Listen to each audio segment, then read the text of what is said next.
నాదైతే night shift. Dark circles మాత్రం మా చెల్లికుంటాయనమాట. అందుకని చెప్పేసి కలర్ కరెక్టర్ అయితే తెప్పించింది తను. సో, నేనెలా యూజ్ చేస్తే నాకు ఒకవేళ సెట్ అవుతుందా లేదా అని చెప్పేసి అయితే నేను ఇప్పుడు ట్రై చేస్తున్నాను.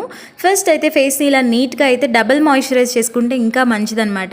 నేనైతే ఒక సింగిల్ కోట్ ఆల్రెడీ మాయిశ్చరైజ్ చేసుకొని ఇప్పుడు మళ్ళీ డబుల్ టైమ్ మాయిశ్చరైజ్ చేస్తున్నాను. మనం అప్లై చేసే మేకప్ ఏదైనా నీట్‌గా కనిపించాలంటే moisturising is the first step కదా! సో, అందుకని చెప్పేసి ఇలా అయితే ట్రై చేశా. తర్వాత అయితే కలర్ కరెక్టర్ చాలా తక్కువ తీసుకొని లిప్స్ పక్కన అండ్ నోస్ దగ్గర ఎక్కడ డార్క్‌గా ఉందో అక్కడ కొంచెం కొంచెం అప్లై చేసుకొని బ్లెండ్ అయితే చేసేసాను ఫింగర్స్‌తో. తర్వాత అయితే ఇది ఫౌండేషన్ అనమాట. నార్మల్‌గా ఇలా అప్లై చేస్తే చూస్తున్నారు కదా, ప్యాచీగా ఉంది.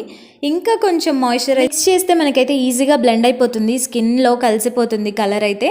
సో, ఇలా అయితే ట్రై చేసి చూడండి. ఇది ఒక మంచి టిప్ అనే చెప్తా. అండ్ ఇంకొకటి ఏంటంటే నేను ఫేసెస్ కెనడా వాళ్ళదైతే యూజ్ చేశాను ఫౌండేషన్ అండ్ కలర్ కరెక్టర్ వచ్చేసి Swiss beauty. Links with pics అయితే కమ్యూనిటీలో ఉన్నాయి.